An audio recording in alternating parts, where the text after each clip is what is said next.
கருணை தூய்மையாக்கும் இந்த வேளையிலே ஆவியானவரே, அன்பின் ஆவியானவரே,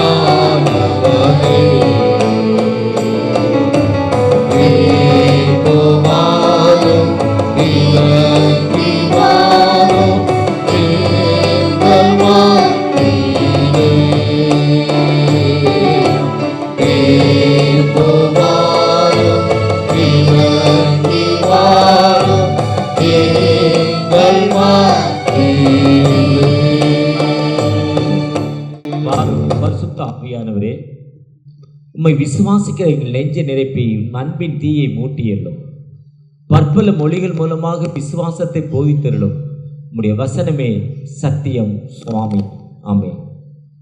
மீண்டுமாய் உங்கள் யாவரையும் வாழ்த்துகிறேன். இந்த நிகழ்வை நேர்த்தியாய் நடத்த ஆண்டவர் நமக்கு கிருபை செய்தார். ஆண்டவருக்கு நன்றி.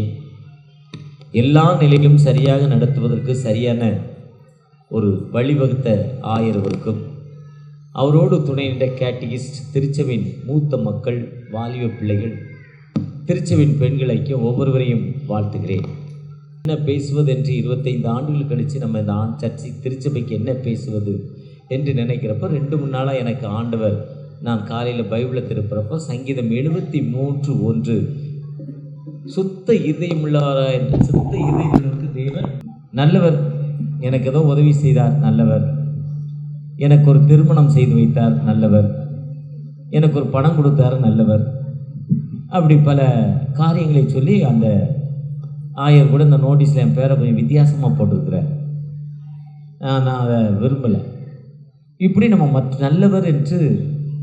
ஆனால் சங்கீதம் 34:10 சொல்லார், சிங்கக்குட்டிகள் தாழ்ச்சி அடைந்து பட்டினியாக இருக்கும், அதில் கர்த்தரை தேடுவர்களுக்கு ஒரு நன்மையும் எங்கே இருக்குமா? 34:10 34:10 ஆண்டவர் எல்லாருக்கும் நல்லவராக இருக்கார். இப்போ இதில் ஒருத்தர் கேள்வி கேட்குறாங்க, எனக்கு நல்லவரா இல்லையேங்க, என் வாழ்க்கையில் ஆண்டவர் நல்லவரா இல்லையே, என் வாழ்க்கை நல்லா இல்லையே, எனக்கு அமைதி இல்லையே, வியாதியில் இருக்கனே, துன்பத்தில் இருக்கேன்னு கேட்கலாம். எனக்கு ஆண்டவர் நல்லவரா இல்லையே. பொதுவாக இது ஒரு சாட்சி எனக்கு எப்போவுமே தங்க புஷ்பராஜ் இந்த திருச்சபையில் நடந்த ஒரு சாட்சி. ஒரு சகோதரிய மகள் 10th 11th 12th படிக்கிறப்போ ஸ்டோன் ப்ராப்ளம். டாக்டர் ஆப்ரேஷன் சொல்லிட்டார். ஆப்ரேஷன் சொன்ன டாக்டர் அந்த சகோதரி புதுசாக அந்த திருச்சபைக்கு வந்து நடந்து ஒரு நாளைக்கு ஒரு 2-3 வருடங்கள் இருக்கும்னு நினைக்கிறேன். அந்த சகோதரி கண்ணீரோடு ஜெபிக்கிறாங்க. இங்கே வந்து என் மகள் எக்ஸாம் எழுதணும், ஸ்டோன் இருக்க, என்ன செய்யறதுன்னு தெரியலையே. டாக்டர் எக்ஸாம் பெரிய ஆப்ரேஷன், எக்ஸாம் எழுத முடியாதுமா என்ன சொல்கிறாரா, கவர்மெண்ட் எக்ஸாம், பப்ளிக் எக்ஸாம் என்று கண்ணீரோடு ஜெபிச்சுட்டு அந்த ஆப்ரேஷனுக்கு போய் ஆப்ரேஷன் தியேட்டரில் போய் திரும்ப ஸ்கேனில் பார்க்குறப்போ அந்த ஸ்டோன் அந்த மகளுக்கு அந்த இடத்துல இல்லை. நான் இங்கே ஆண்டவரை நோக்கி பார்த்தேன், அந்த ஆண்டவர் விடுதலை கொடுத்தார், இந்த ஆண்டவர் வாழ்வு கொடுக்கிற ஆண்டவர். அதுதான் ஆண்டவருடைய வசனம் என்ன சொல்லுன்னா, கர்த்தருடைய ஆலயத்திற்கு போவோம் வாருங்கள் சொன்னபோது மனமகிழ்ச்சியாக இருந்தேன், 1000 நாளை பார்க்கிறவங்க சம்பத்தில் செல்லும் ஒரே நாள் நல்லது என்ற வார்த்தையின்படி இந்த திருச்சபையில் நான் ஜெபித்தேன், ஆண்டவர் எனக்கு நல்லவர் என்று அந்த மகள் சாட்சி சொன்னார். ஆனால் ஒரு சிலர் எனக்கு நல்லவரா இல்லையே, நான் இவ்வளோ வேதனையில் இருக்கிறேன், ப்ரெஷருங்கிற ஒரு வியாதியில், சுகருங்கிற ஒரு வியாதியில், தைராய்டுங்கிற ஒரு வியாதியில், பண கஷ்டங்கிற ஒரு வியாதியில், கடன் பிரச்சனைங்கிற ஒரு வியாதியில், மகளை திருமணம் பண்ணி கொடுத்த இடத்துல மகள் அமைதியாக வாழ முடியாத ஒரு கஷ்டம், அவள் கணவனோ ஒரு குடிகார ஒரு கஞ்சா பாட்டியாக இருக்கிறான், அவனுக்கு எப்படி ஒரு விடுதலை, எனக்கு விடுதலை இல்லாமல் இருக்கேன்னு, நான் எனக்கு கர்த்தர் நல்லவரா இல்லையேன்னு கேள்வி கேட்குறோம். ஆண்டவர் எப்பவுமே நல்லவராக இருக்கிறார். சுத்த இருதயம் உள்ளவருக்கு தேவன் நல்லவராக இருக்கிறார். ஒரு ஜிஎல் மூடி என்பவர் அமெரிக்காவை சேர்ந்த பெரிய பிரசங்கியார். அது மட்டுமல்ல, அவர் பெரிய திருச்சபை வச்சிருந்தார். திருச்சபையில் லட்சக்கணக்கான மக்கள், இன்னைக்கு தென்கொரியாவில் பாலியாங்கியோ திருச்சபை மாதிரி லட்சக்கணக்கான மக்கள். இன்று ஏஜி திருச்சபை மவுண்ட் ரோடு பாஸ்டர் ஏஜி மோகனுடைய திருச்சபையில் 50,000 பேர் மெம்பர், 50,000 ஒரே திருச்சபை 50,000 பேர். அப்படி ஜிஎல் மூடி ஒரு பெரிய பாஸ்டர், பெரிய பிரசங்கியார். அவர் எப்பவுமே நல்ல பிரசங்கம் பண்ணுவார். அவர்கிட்ட என்னை மாதிரி ஒரு துக்கடா ஒரு பிரசங்கியார் இருந்தார். நான் ஆண்டவரை ஏற்றுக்கொண்ட பிறகு நான் நல்லவனாக இருக்கிறேன், நான் சுத்தமுள்ளவன், நான் பரிசுத்தமாயிட்டேன்னு சொல்லிக்கிட்டே இருந்தார். எல்லாத்திலையும் சொல்வார், நான் என்னைக்கு ரட்சிக்கப்பட்டோன்னு அன்னைக்கு என் பாவத்தை விட்டுட்டேன், என் கெட்ட சிந்தனைகளை விட்டுட்டேன், நான் பாவம் செய்யறதில்ல, நான் நல்லவனாக இருக்கிறேன்னு சொல்லிக்கிட்டே இருந்தார். நான் இப்போ ஒரு பரிசுத்தவனாக மாறிட்டேன், நான் ஒரு பரிசுத்தம் உள்ள மனிதனாக பார்த்து இயேசுவின் ரத்தத்தை என்னை கழுவிட்டு பரிசுத்தம்லாம் சொல்லிக்கிட்டே இருந்தார் அந்த துக்கடா பிரசங்கியார். ஒரு நாள் ஜிஎல் முடிகிட்ட பல முறை சொன்னார். ஒரு நாள் ஜிஎல் முடி அவரை தன் வீட்டுக்கு அழைச்சிட்டு வந்தார். காலை உணவு இடியாப்பம், ஆப்பம், தோசை, புரோட்டா, மட்டன், ஃபிஷ்ஷு, இப்படி பல ஐட்டங்கள் காட்டி டேபிளில் இருக்குது. காலையில் அவன் சர்ச்சுக்கு போனேன். எனக்கு ரொம்ப நெருங்கிய ஒரு நண்பர், ஒரு குருவானவர். 7 மணி சர்வீஸ் முடிஞ்சோடனே காலையில் டிஃபன் கொடுத்தாரு. தோசை, இட்லி, சப்பாத்தி, மட்டன் குழம்பு, சிக்கன் கிரேவி, ஃபிஷ்ஷு, இப்படி நிறையா சூப்பர் டேஸ்ட் நல்லா கொடுத்தாரு. அது மாதிரி ஜோஸ் ஐயர் தாசபுரத்தில் இருக்கிறப்போ அவங்க வீட்டுக்கு போயிருக்கேன் ஒரு சர்வீஸ்க்கு. அந்த ஐயரம்மா அவங்க காலையில் ஐயரம்மா அவ்வளோ அழகாக கவனிச்சாங்க. அப்படி அழகாக கவனிச்சார். அதே மாதிரி அந்த ஜிஎல் மூடி அந்த மனிதனுக்கு நல்ல சாப்பாடு வச்சுட்டு அப்போது சொல்கிறார், அந்த மனிதன், நான் நல்லவன் ஆகிட்டேன், நான் ஞானஸ்தானம் ஆகின பிறகு பரிசுத்தமாகிட்டேன், பரிசுத்தமாகிட்டேன், என் பாவம் இல்லை, நான் அக்கிரமம் செய்கிறதில்லை, நான் நீதிமான் அந்த மனுஷன் சொல்லிக்கிட்டே இருந்தார். அப்படி பேசிக்கிட்டே இருக்கிறப்போ ஜிஎல் மூடி என்ன பண்ணார், ஒரு கையில் தண்ணீர் எடுத்தார் குடிக்கிற மாதிரி. எடுத்து ஒரு அந்த மனிதனுடைய மூஞ்சில் வேகமாக அடிச்சிட்டார் தண்ணியை. சாப்பிட்ற டைனிங் டேபிளில் உட்காந்துருக்க அந்த பாஸ்டர் மேலே அந்த ஜிஎல் முடிங்கிற ஒரு பிரசங்கியார் வேகமாக தண்ணீரை அடிச்சிட்டார் மூஞ்சில். எதிர்பார்க்காத முறையை மூஞ்சில் ஒரு டம்ளர் தண்ணி அடித்தவொன்னே அவருக்கு அந்த பிரசங்கியார் கோவம் வந்துச்சு. கோவம் வந்தோடனே அவருக்கு இந்த உலக பிரகாரமாக எத்தனை வார்த்தைகள் வருமோ அத்தனை வார்த்தைகளால் அந்த ஜிஎல் முடியை திட்டுறார். அதுதான் கோபம், அதுதான் மனிதனுடைய டென்ஷன். கோபங்கிறப்ப 10 பறந்து போகும். பசி வந்தால் 10 பறந்து போகிற மாதிரி கோபங்கிறப்ப நம்ம என்ன பேசுகிறோங்கிறதே நமக்கு தெரியாது. வேகமாக இந்த மனிதனுடைய குவாலிட்டி, எல்லா மனிதனுடைய குவாலிட்டி இது. எவ்வளோ பெரிய மனிதனும் கோபம்னு வந்தப்போ நம்ம என்ன பேசுகிறது, வானத்துக்கு பூமிக்கு தக்குன்னு குதிப்போம். ஆனால் ஒரு 10 நிமிடங்கள் கழித்து அதை திங்க் பண்ணுறப்போ நம்ம தப்பாக பண்ணியிருக்கோம். ஏன் சத்தம் போடுறேனே நமக்கு தெரியாது. அவங்க பேசுறதுடைய 100 மடங்கு அதிகமாக கத்துவோம். தொண்டை கிளி நமக்கு எப்படி உள்ள மைக்கு வச்சாலும் உள்ள சத்தம் வராது. அந்த கோபமானது அந்த ப்ரெஷர் ஆகி பிளட்டு வேகமாக போகிறப்போ, வேகமாக அந்த பிளட்டு சர்க்குலேஷன் வர்றப்போ வாயின் வார்த்தைகள் என்ன வருதுன்னே தெரியாது. அவ்வளோ ஸ்பீடாக எல்லாரும். அப்படித்தான் அந்த மனிதர் வேகமாக பேசினார். ஜிஎல் முடி ஒன்றுமே சொல்ல அமைதியாக உட்கார்ந்தார். ஒரு 5 நிமிடங்கள் பொரிந்து தள்ளிட்டார். ஏன்னா தண்ணியை ஒரு மனுஷன் மூஞ்சில எதிர்பார்க்காம 4 பேர் முன்னால் ஊற்றுறதுங்கிறது சாதாரண காரியம் இல்லை. அப்படி அவர் அந்த தண்ணியை ஊற்றி அதை கொஞ்ச நேரம் கழிச்சிட பிறகு அந்த மனிதன் கொஞ்சம் டவுன் ஆன பிறகு ஜிஎல் முடி கேட்டார், இப்போ நீ பரிசுத்தமானான்னு கேட்டார். நான் பரிசுத்தமானவன் நல்லவன், சுத்தமான இருதயம் எனக்கு இருக்குன்னு சொன்னியே, இப்போ இருதயம் பரிசுத்தமானு கேட்டார். அவர் 1 நிமிஷம் அந்த பாஸ்ட் திங்க் பண்ணார். இப்படி தாம்பா எல்லார் மனசுலேயும் உள்ள ஒரு சாத்தான் தூங்கிக்கிட்டு இருக்கான். அந்த யோனா டிக்கெட் வாங்கிட்டு கர்த்தருடைய வார்த்தைக்கு விரோதமாக போகிறப்ப எங்கே தூங்கினா? கப்பலின் அடிமட்டத்தில் போய் தூங்கினான். அதே மாதிரி நம்ம ஆண்டோருக்குள்ளே வந்தோடனே சாத்தான் டிக்கெட் வாங்கிட்டு நம்ம அடி மனசில் போய் தூங்கிட்டு இருக்காங்க. அந்த அடி மனசில் இருக்க சாத்தானையும் நம்ம கோபத்தை என்ன பண்ணணும்? அடக்க வேண்டும். அழகா சொல்றாரு. ரொம்ப அதாவது மாம்சத்தின் இச்சைகள், கலாத்தியர் 5:19 சொல்றாரு. மாம்சத்தின் இச்சைகள் இதெல்லாம் ஒரு மனிதனுடைய பாவம் என்று சொல்லுகிறார்.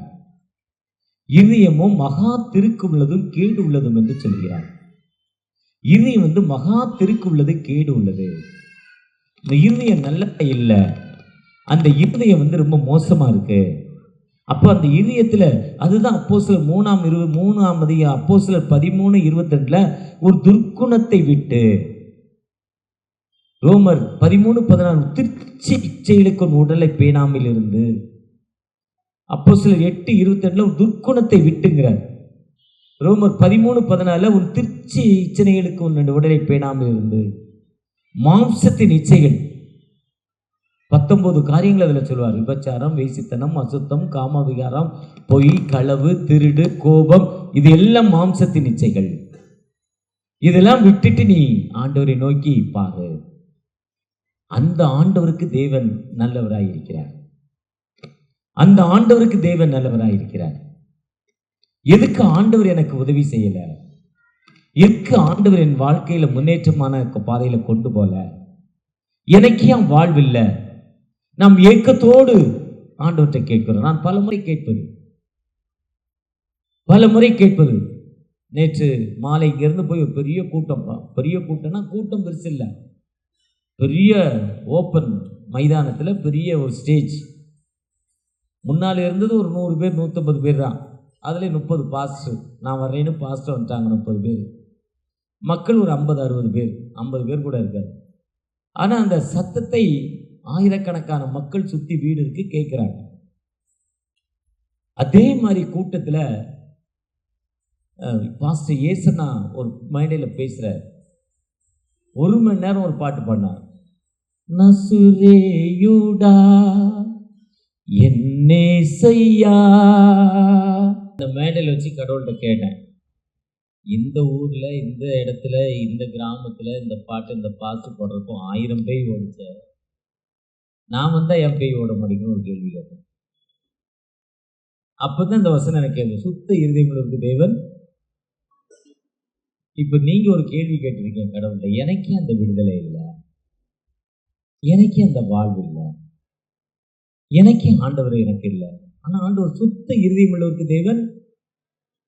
ஏன்னா இருதயம் மகா திருப்பு உள்ளது, கேடு உள்ளது. காந்தியடிகள் சுதந்திர போராட்டத்துக்காக போராடுறப்போ ஜெயிலில் கொண்டே போட்டாங்க. ஜெயிலில் கொண்டே போட்டுட்டு அவர் ஒரு குறிப்பிட்ட நாள் கழிச்சு வெளியே போகிறாங்க. வெளியே போகிறப்ப அந்த ஜெயிலர் அவரோட ஃப்ரெண்ட் ஆகிட்டார். ஃப்ரெண்ட் ஆகிட்டு முதல்ல ஜெயிலர் அவரை ரொம்ப அடிக்கிறார் காந்தியை. ஷூ காலிலே அவர் ஜெஸ்டில் மிதிப்பாங்க. ஷூ காலத்துக்கு ஒரு ஜெஸ்ட்லேயே மிதிப்பாங்க. வெளியே போகிறப்போ 2 ஃப்ரெண்ட் ஆகிட்டு அந்த ஜெயிலர் அவருக்கு ஒரு பைபிள் கொடுக்குறாரு. பைபிள் கேட்குறாரு. ஜெயிலர் அந்த பைபிளை அவர் கொடுக்குறாரு. காந்தியடிகள் ஜெயிலில் போய் பைபிள் கேட்குறாரு. ஏன்னா அவர் சுதந்திர போராட்டத்துக்கு வருமே சவுத் ஆப்பிரிக்காவில் அவர் பைபிள் வாசிக்க ஆரம்பிச்சிட்டார். மத்தேயு 5, 6, 7 3 மலை பிரசங்கம், ஜீசஸுடைய ஹில்ஸ் மெசேஜ் அது. அதில் மத்தேயு 5ஆம் அதிகாரம் முதல் 12 வசனங்கள். சுத்த இருதயம் உள்ளவருக்கு தேவன் நல்லவர், நீதியின் மேல் பசிதான கொள்ளவருக்கு தேவன் நல்லவர், சாந்த குணமுள்ளவருக்கு தேவன் நல்லவர், அவர் பாக்கியவான்கள் என்பதை 12 வசனங்கள் வரையும் சொல்லிக்கிட்டே அந்த அவருக்கு ரொம்ப பிடிச்ச ஒரு பகுதி. ஒரு நாளைக்கு எத்தனை முறை மத்தேயு 5, 6, 7 படிக்கிறாரு தெரியாது. அவர் படிக்கும் அதை சொன்னவர் யாருன்னு பார்த்தாரு, ஜீசஸ். ஜீசஸ் சொன்னாரே அதன்படி வாழ்ந்தாரான்னு பார்த்தார். தானும் அதே மாதிரி வாழ முயற்சி பண்ணினார். அதனால அவர் அந்த ஜெயிலர்கிட்ட எப்படியோ ஃப்ரெண்ட் ஆகி அடிக்கிறப்பவே ஒரு பைபிள் கொடுங்கன்னு கேட்டோன்னே ஜெயிலர் ஒரு வெள்ளைக்காரன் அவர் ஒரு கிறிஸ்தவனை பொத்துன்னு ஆஃப் ஆகிட்டான். முந்தா நாள் கும்பகோணத்துக்கு போயிருந்தேன். ஒரு வீட்டில் ஜெபம் பண்ண போயிருந்தேன். பக்கத்து வீட்டில் ஒரு கிறிஸ்தவ மக்கள் பேங்க்ல வேலை செய்ய கூப்பிட்டு வந்தாங்க. அவங்க வந்த உடனே அந்த மக்களுக்கு காஸ்பல் சொல்ல ஆரம்பிச்சாங்கன்னா, கிறிஸ்துவனுடைய குவாலிட்டி, நான் பெற்ற இன்பம் இந்த மையகம் பெறணும், எனக்கு தேவன் மன அமைதியை தந்திருக்கிறார், அந்த அமைதியை ஆண்டவர் உங்களுக்கு தருகிறார். காஸ்பல். அதே மாதிரி அவர் பைபிள் கேட்டோன்னே அந்த ஜெயிலர் மாறிட்டார். பைபிள் கொடுத்துட்டு எல்லாரும் ஃப்ரெண்ட் ஆகிட்டாங்க. ஃப்ரெண்ட் ஆகிட்டு அவர் ஜெயிலேருந்து விடுதலை ஆகி காந்தியடிகள் போகிறாரு. போகிறப்போ நான் உங்களுக்கு ஒரு கிஃப்ட் கொடுக்க போகிறேன். என்ன கிஃப்ட்டுன்னா, ஒரு ஷூ உங்களுக்காக செய்தேனாராம். ஒரு ஷூ. என் ஷூவோடைய அளவு, என் கால் ரொம்ப பெருசாச்சு, என்னுடைய ஷூவோட அளவு உனக்கு எப்படி தெரியும்னு கேட்டேன். அதுதான் தினம் என் நெஞ்சில் மிதிச்சு அந்த அளவு என் நெஞ்சில் அளவு இருக்கு, அதை வச்சு உனக்கு ஒரு ஷூ செஞ்சுட்டேன். இது நடந்த சம்பவம்.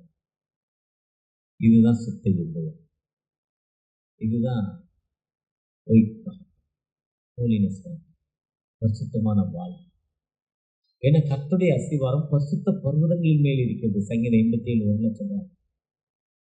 நாம் ஆண்டவற்றை ஒரு சுத்த இதயத்தோடு வந்து, ஏன்னா இருதயம் மகா திருக்குள்ளது, கேடு உள்ளது.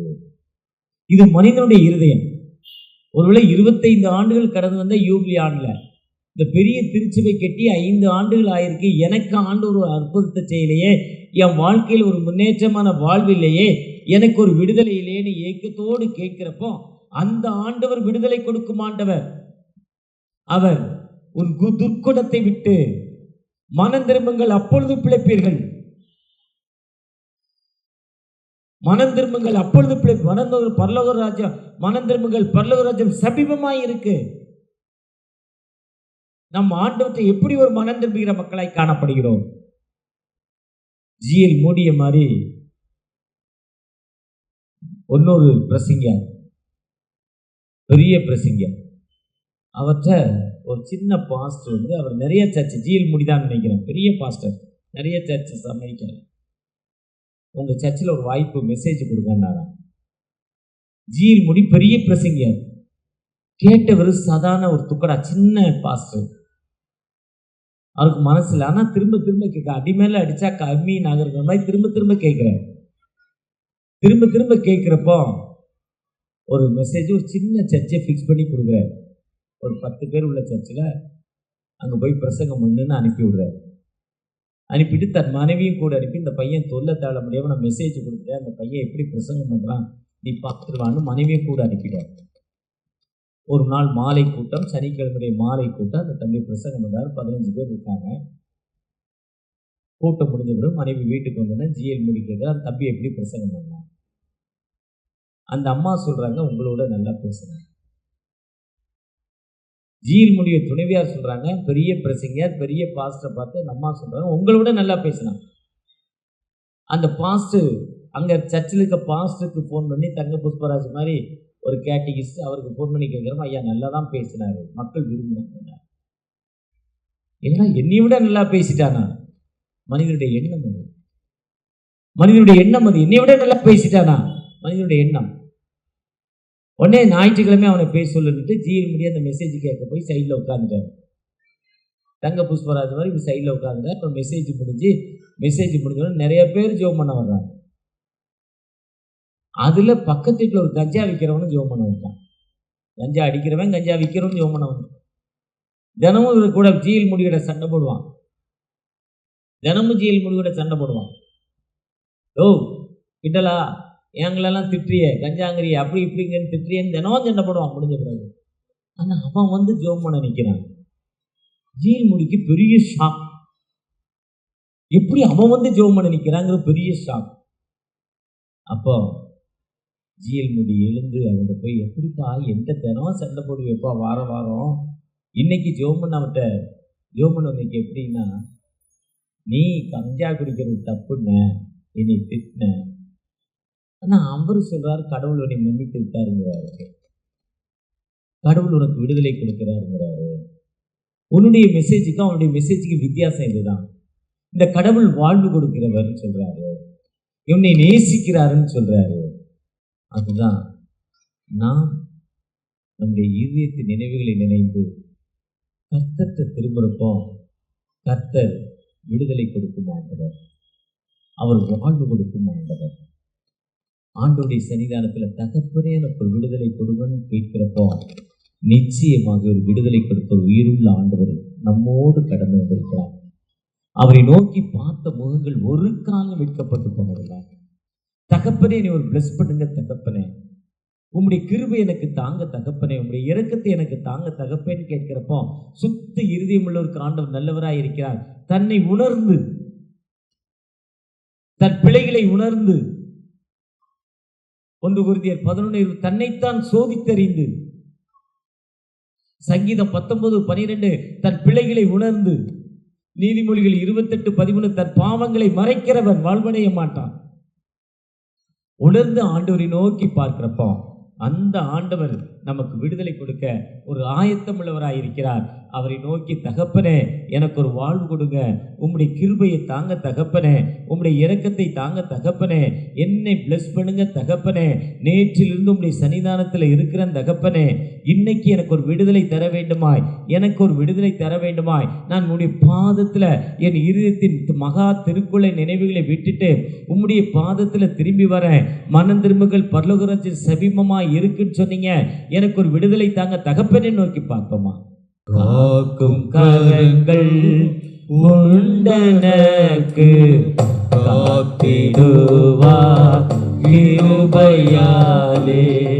அல்லேலூயா பாடி பாடி அலைகளை நான் தாண்டிடுவேன். அல்லேலூயா பாடி பாடி அலைகளை நான் தாண்டிடுவேன். நம்புவேன் இயேசுவை, நம்புவேன் இயேசுவை, நம்புவேன் இயேசுவை, நம்புவேன் இயேசுவை. நிந்தனைகள் போராட்டம் வந்தோம், நீதியின் தேவன் தாங்கினாரே. நிந்தனைகள் போராட்டம் வந்தோம், நீதியின் தேவன் தாங்கினாரே. நேச கோடி என்மேல் பறக்க நேசருக்காய் ஜீவித்திடுவேன். நேச கோடி என்மேல் பறக்க நேசருக்காய் ஜீவித்திடுவேன். நம்புவேன் இயேசுவை, நம்புவேன் இயேசுவை, நம்புவேன் இயேசுவை, நம்புவேன் இயேசுவை. ஆம் தகப்பனே, உம்மை நோக்கி பார்க்கிறோம், உம்முடைய கிருபைக்காக காத்திருக்கிறோம். எத்தனையோ மன போராட்டங்கள் மத்தியில உம்முடைய பாதத்துல வந்திருக்கிறோம். நல்லவர் என்பதை ருசித்து பாருங்கள், கர்த்தர் நல்லவர் என்பதை ருசித்து பாருங்கள். என்னுடைய வேதனை நீங்கணும், கடன் பிரச்சனை நீங்கணும், என்னுடைய கெட்ட பழக்கங்கள் என்னை விட்டு கடந்து போகணும்பா. என் வாழ்க்கையில ஒரு முன்னேற்றமான பாதை எனக்கு வேணும் தகப்பனே. என்னுடைய அடிமைத்தனத்திலிருந்து எனக்கு ஒரு விடுதலை வேணும் தகப்பனே. நீ நல்லவரப்பா, இந்த கர்த்தர் நல்லவர் என்பதை ருசித்து பாருங்கள் வார்த்தையின்படி. சுத்த இருதயமான எனக்கு இதயத்தை தாங்கப்பா. நான் மனம் திரும்புகிறேன், மனம் திரும்பி நோக்கி பார்க்கிறேன், மனம் திரும்பி நோக்கி பார்க்கிற மக்களுக்கு ஒரு விடுதலை கொடுங்க, ஆசைப்படுங்க. உங்களுடைய பிரச்சனை ஒவ்வொருவரும் இருக்கட்டும், வழி நடத்துங்க. மீட்பர் இயேசு மூலம் ஜெபம் கேளும் அன்பின் தகப்பனே, ஆமென். அறுவடை மிகுதியாலோ இல்லை